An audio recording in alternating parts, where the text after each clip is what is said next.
Hi, Internet people. Hi, Internet people. We are back for a third Displaced Scene.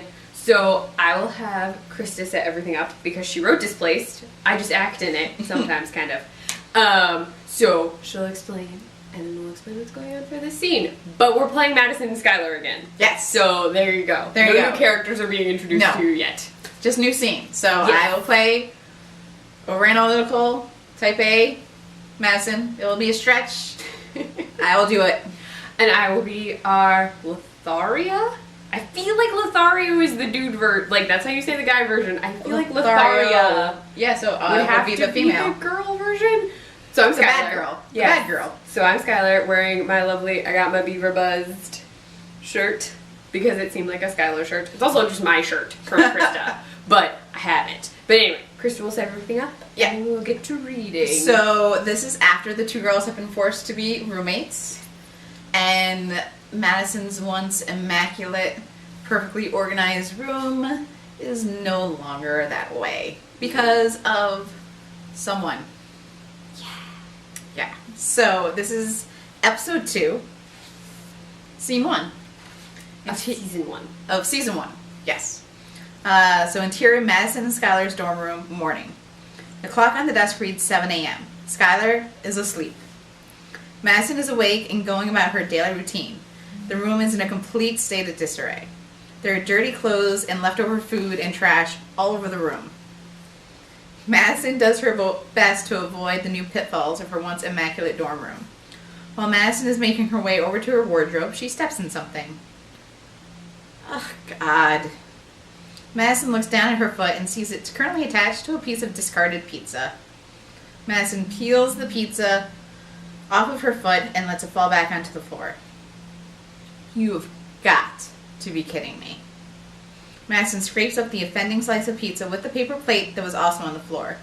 Madison walks over to Skyler and dumps the piece of pizza on Skyler's sleeping head. This action wakes up Skyler. What the...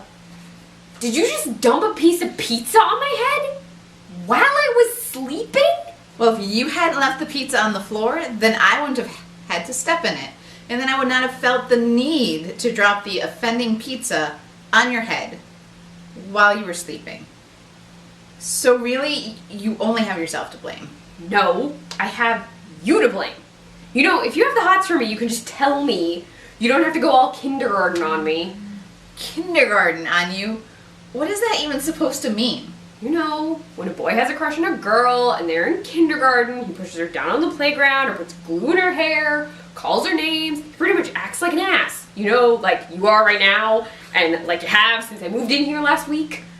Wow. So, you honestly think that I have the hots for you? As if.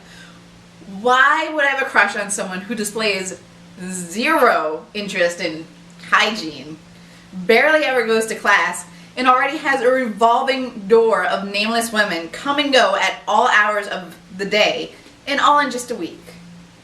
Big block letters stating Phase 1 denial show up across the screen. Well, kindergarten, for someone that says she doesn't have the hots for me, you certainly are keeping tabs on me. Oh, believe me, I wish you lived in another room, and then I wouldn't have to concern myself with your actions. But sadly, you don't live in another room. You live in mine. So I have no choice but to notice the parade of women that you bring in here. I have been with a lot of girls. A lot of jealous girls. And you know what? They sound exactly like you.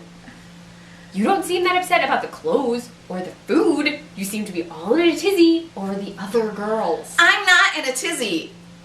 I just wish that you would show some consideration. In big bold letters, Phase 2 anger appears across the screen.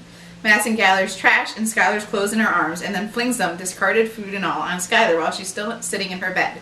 Skyler is now officially pissed off. If it walks like a tizzy and talks like a tizzy, then guess what, kindergarten? It is a green-eyed, jealous girl-crushing tizzy. Ugh! How can I put this in a way that you will understand? I do not have feelings for you. All I want is a roommate that picks up after herself and doesn't use the entire room as her own personal laundry hamper. And who doesn't mount her prey while I'm trying to sleep or study. I mean, I really don't think that that's too much to ask for. And stop calling me kindergarten! There you go again. Jealous that you're not the one I'm mounting. Maybe if you removed the stick from your ass, it would be a more tempting option. You know what? That's it. I'm gonna go to class. And when I get back, I want this room cleaned up. I want the food to be in the trash and not on the floor, and for your clothes to either be in your hamper or in your dresser. Before even waiting to hear Skylar's response, Madison storms out of the door and slams it. Skylar pushes the food off of her bed, back onto the floor, and goes back to sleep. Scene 2. Interior Madison and Skylar's dorm room, later that same day. The camera first shows the dorm room. Nothing has changed. Leftover food and laundry are all over the room. The only aspect that has changed is that now a majority of the leftover food, trash, and dirty laundry has been deposited on Madison's precisely made bed. In the trash can near the desk, you can see several food items marked Madison's in the trash. The door opens and it is Madison returning from class. At first, she opens the door and it appears, because there's less visible laundry and food on the floor, Madison thinks that she has won. Well, that's more like... Madison sees her bed, goes to her bed. This means war. Montage of Madison gathering all the food and clothes from her bed and around the room and depositing them on Skylar's bed. Madison getting a roll of duct tape out of her desk drawer and placing a line of tape completely down the center of the room. Madison picking up anything of Skylar's that was over the line and placing it on her side of the line. Scene 3. Interior. Madison and Skylar's room later that same day. Madison is sitting on her bed listening to her headphones as she does some homework. Skylar walks in the room. Skylar was smiling, and now the smile is gone. Skylar is pissed. What the hell is your problem? Oh, I thought I covered that pretty thoroughly this morning. Did I use too many big words? Why don't you tell me which ones you didn't understand, and I'll try to explain them to you. Funny. I thought so. You would. And where do you get off throwing out all of my food? Don't get mad at me, kindergarten. I was just following your instructions. You're the one who said you wanted me to throw all the food in the trash. You know I meant the leftover food of yours that you leave on the floor, where it doesn't belong. I guess next time you'll just have to be more specific.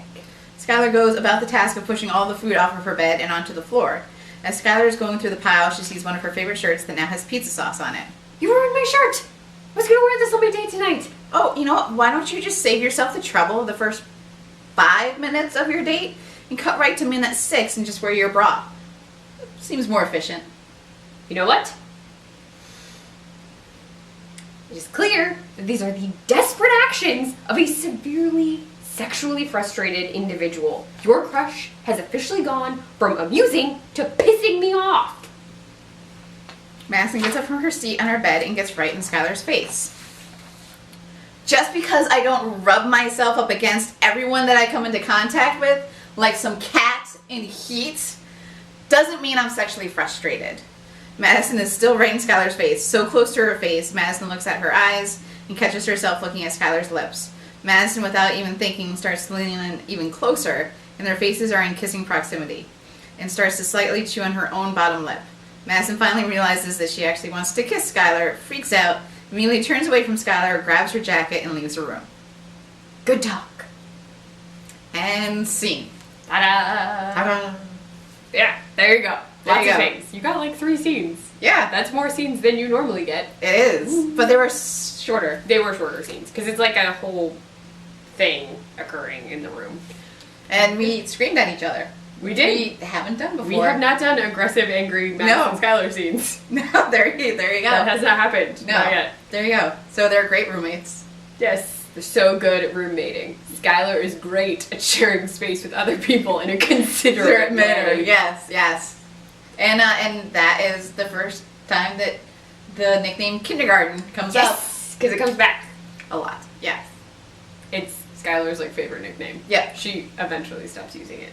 You'll see. But yeah, so there is that. Yeah. If you liked this scene, give it a thumbs up. Let us know in the comments below what your favorite thing about the scene was, what you liked, what you'd like us to do in the future. Yeah. Some of you have read this before, so if you have a specific scene you may eventually in future want to see if we have time. Oh, yeah. We could maybe read it, if not record it, because we will be at Klexicon. Yes, we will.